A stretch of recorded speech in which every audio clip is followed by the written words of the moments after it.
Hello, I'm Divya Gopalan in Kuala Lumpur with the top stories on Al Jazeera. Heavy rains battering Pakistan have caused landslides in the far north, hitting 2 villages as weeks of flooding devastate the nation.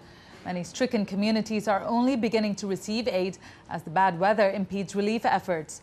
The UN is saying that Pakistan will require billions of dollars to recover from this disaster, which is affecting at least 14 million people. The Prime Minister has repeated calls for more foreign help. Rescuers in China are trying to reach around 1,300 people missing after floods and landslides hit the northwest province of Gansu. In some of the worst hit areas, entire villages were buried by mud and rocks. Authorities say 127 people have died. China is experiencing its worst floods in more than a decade. Indonesian cleric Abu Bakar Bashir has been arrested. Local media quote police as saying the charges are linked to terrorism.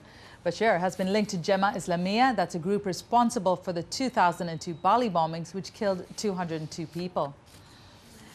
Voting is underway in Rwanda's presidential election. Paul Kagame looks set for a second term in office. He's expected to win a landslide victory in the country's second presidential election since the 1994 genocide. Some opposition groups are crying foul and have been banned from running. Andrew Simmons is at a polling station in the Rwandan capital. Well, an extraordinarily well-organized polling here. Lots of people, very large queues, but all very peaceful, and reports from throughout the country that peaceful polling is taking place. And really this election isn't so much about who will win, it's more the margin President Kagame will gain in the results.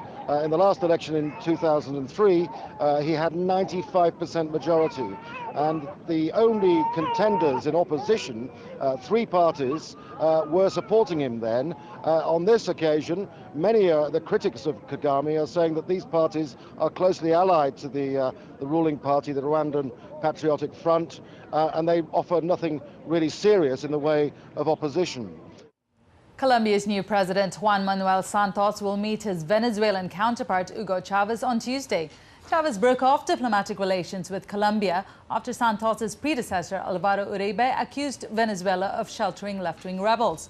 Santos offered to hold talks with Chavez after he was inaugurated on Saturday.